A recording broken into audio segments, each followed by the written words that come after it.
Kalau hujan biasanya suhu di gunung pada anget. Itu kalau hujan di musim hujan. Masalahnya ini hujan di kala kemarau. Jelas tambah dingin dong. Kita masih di pos 2, masih dengan hujan dan gorengan. Lanjutkan, pos 3 lebih berat.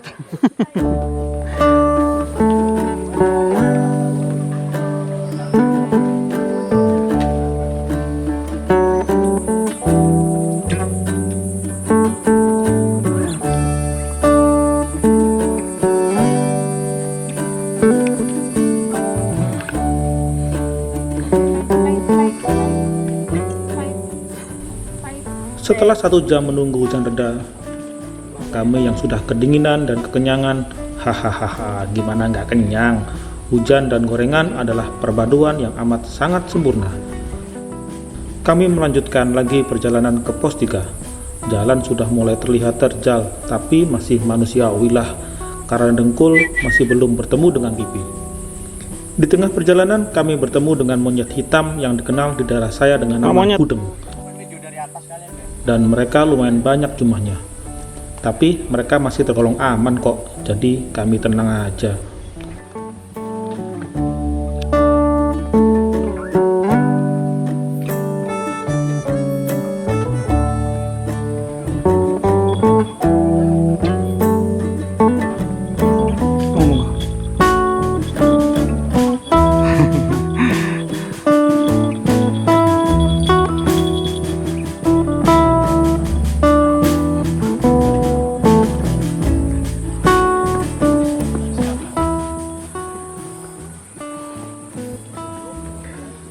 Pos Brika.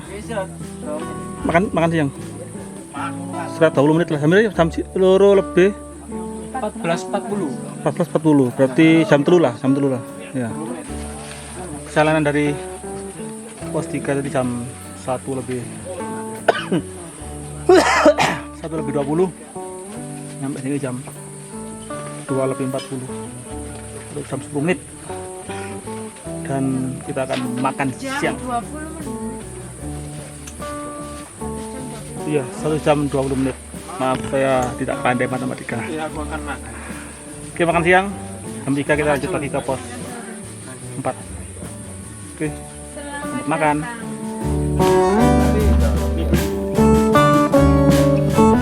Aku nih belum, tapi gua pak. Gopo. Tol. Tank apa? Tangki ya. Naik.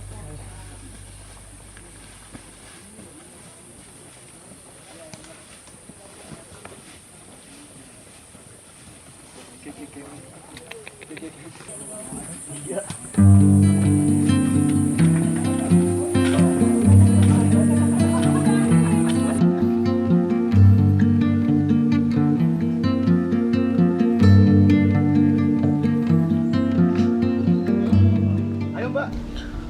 Setelah makan siang, sekitar 30 menit kami melanjutkan perjalanan ke pos 4, Samarantu. Jalannya yang sangat terjal dan menyiksa, masih dengan vegetasi yang lebat dengan kanan kiri tumbuhan perdu yang lebat sehingga membentuk terowongan gelap. Pos 4. Bentar.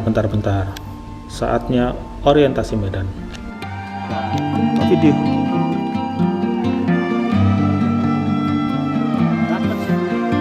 Pos Samarantu ini, pohonnya mana pohonnya? Pohonnya ini 2 itu tuh bawah merah. Dapat. Oh itu pohonnya 2. Ini nih 2 ini. Yang gede 2 ini. Ini 1. Hah? Oh ini. 2. Ini. Yang di jalan ini, pas di jalan loh. Ini Kak Gerbang ini. Oh iya. Gampang. Untuk pergantiannya. Oke, lanjut. Pos Samarantu.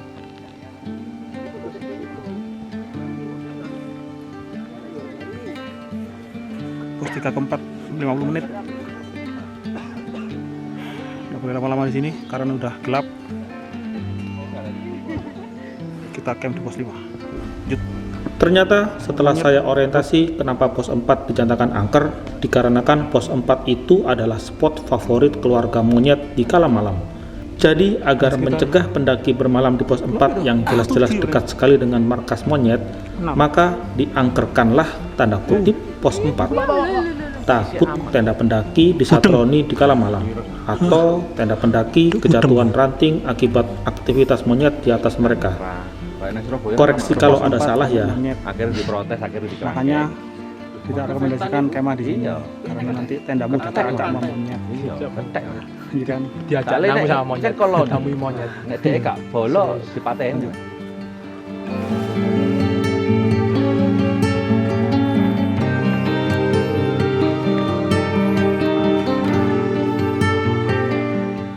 Pos 4. Ye, pos 4 semangat. Oh, sorry, pos 5 ulangi lagi. Pos 5, ye, pos 5. Wow, semuanya masih semangat. Masih semangat. Masih semangat. Wow, luar biasa. Tidak pernah layu. Iya, wah, apa ini? Wah. Semangka, Bu. Semangka. Limit. Tenaga 120%. Ada gorengan. Ada gorengan anget.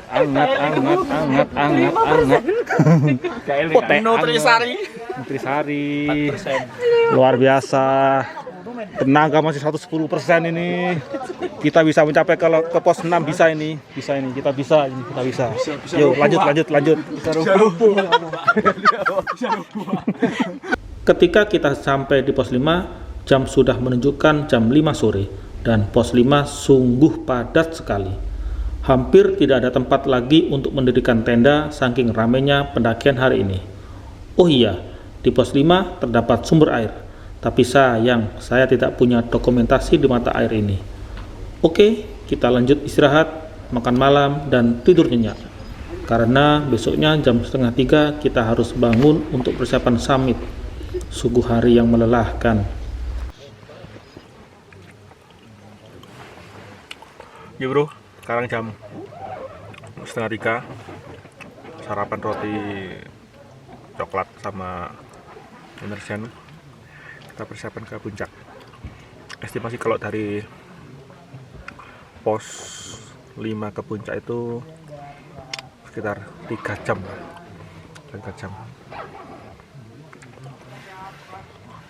Suhu di luar sekitar 5-10 derajat lah. Dan di luar penuh banget pos 5. Kayak pasar. Semua sisi penuh. Sampai kita kencing aja sampai bingung cari tempat di mana. Yuk yang udah yuk, 3 dewa yuk. 3 dewa. Udah mulai mau berangkat. 3 dewa. Gimana menuju puncak? Jos. Opo depan iku center bae.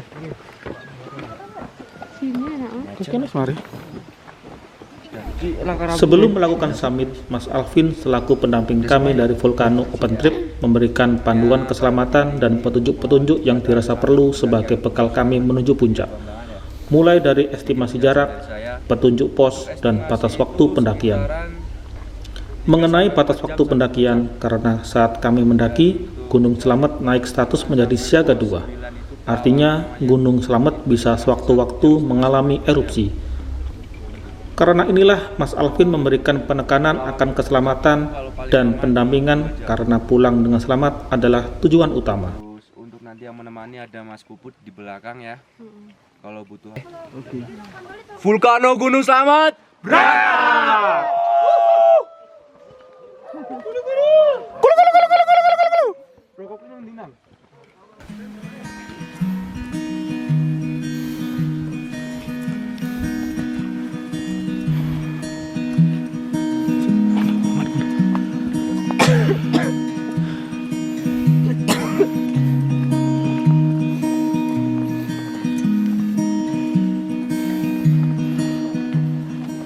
Setelah berjalan sekitar 30 menit, kita sampai di pos 6.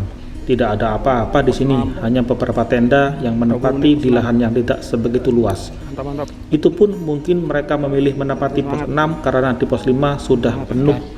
Kita lanjutkan lagi berjalan ke pos 7 untuk beristirahat sejenak.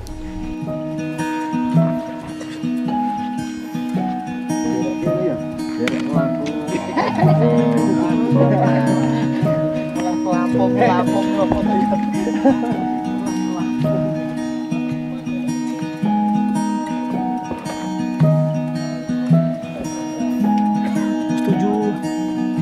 Mantap. Setuju aja ada warung. Warung terakhir ini. Luar biasa, luar biasa. Setuju. Ada warung, ada warung. Ada warung. Luar biasa, ada warung.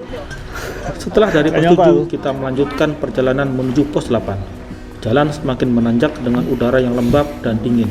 Sungguh menyiksa badan ini. Setelah hampir berjalan 45 menit dari pos 7, akhirnya yang kita tunggu-tunggu tiba. Kemunculan matahari dengan kemegahan dan hangat semangatnya yang memanjakan mata. Sungguh luar biasa pemandangan saat itu, memberikan kami semangat dan tenaga. Kami abadikan momen itu di memori otak kami, agar suatu saat yang teringat dari Gunung Slamet bukan lelahnya, tapi kemegahan mataharinya dikala terbit dan memberikan semangat kepada para pendaki. Jalan yang ketemu pos 8. Tiba-tiba sudah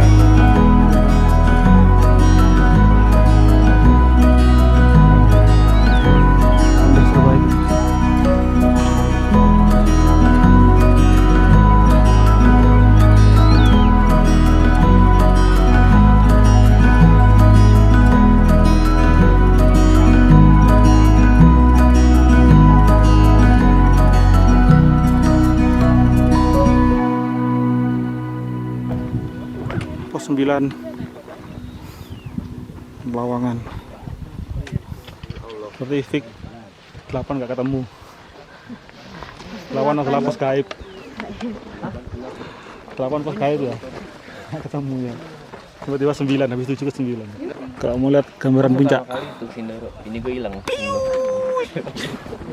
Tapi lu kuat gak pakai itu? Toh, puncak toh. Toh. Bentar lagi. Gue pertama kali ini Gimana Mas Ari? vegetasi. Nah, mana puncaknya Mas? Sono. Tuh, puncaknya orang berdiri tuh. Tuh, kelihatan nggak? Nggak kelihatan dong. Masa itu? Kayak Wanilah. keren. Mantap.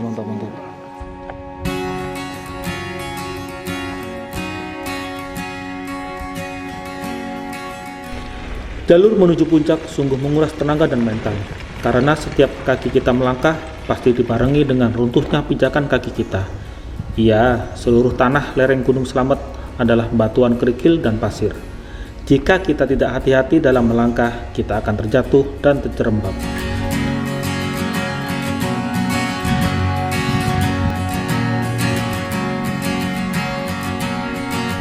Hampir 2 jam kita berjalan, akhirnya kita sampai di titik akhir pendakian jalur landai menuju puncak.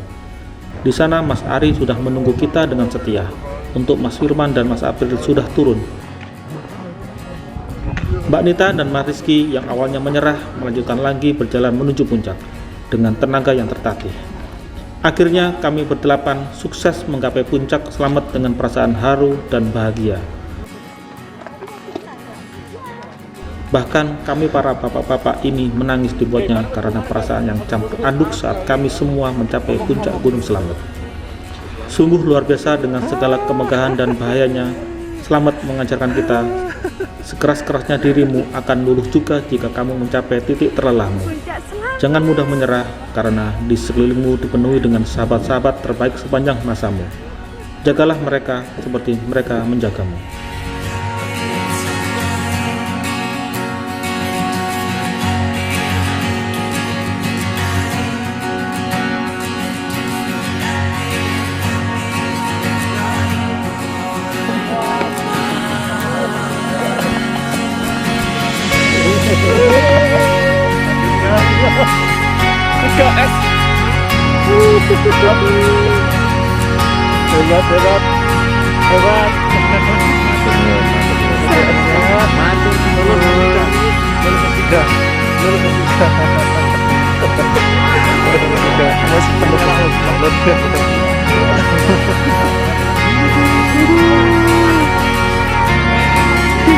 Berlinang air mata ini.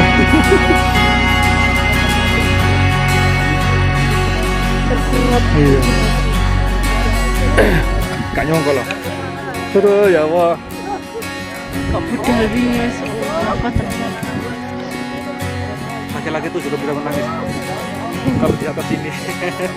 Aku senang kono wis mantap. Luar biasa, luar biasa, luar biasa. Mantap, mantap.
Ya bro, pendakian Triple S sudah terlaksana dengan baik, sudah lulus S3.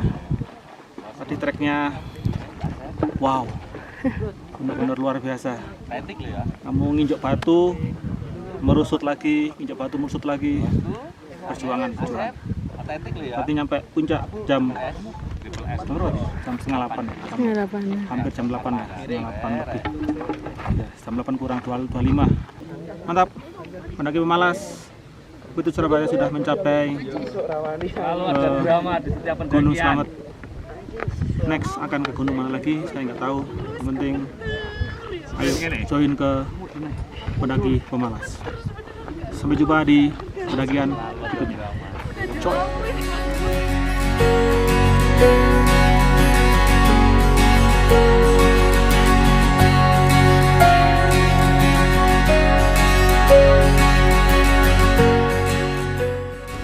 Saat perjalanan turun dari puncak, sesekali kawah Gunung Slamet mengeluarkan suara menderu seperti suara gemuruh guntur. Mas Puput selaku pendamping kami dari Open Trip menyarankan kita segera turun karena kondisi Gunung Slamet yang siaga 2. Takut sewaktu-waktu ada bahaya mendekat. Sepanjang perjalanan dari puncak, kami sering mendengar suara gemuruh dari puncak. Ya, semoga aja tidak terjadi apa-apa. Dan benar saja, ketika kita sampai base camp Bambangan, barulah ada pengumuman dari Basarnas kalau pertanggal 12 Mei 2024, Gunung Slamet dinyatakan ditutup dari seluruh aktivitas pendakian. Jadi, bagi teman-teman pendaki yang akan summit tanggal 11 Mei, sudah diharuskan turun.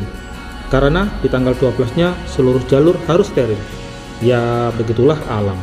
Kita yang sebagai manusia tidak bisa memprediksinya. Terima kasih Gunung Slamet karena telah menjaga kami sebagai tamumu. Sampai jumpa di catatan perjalanan berikutnya. Coy!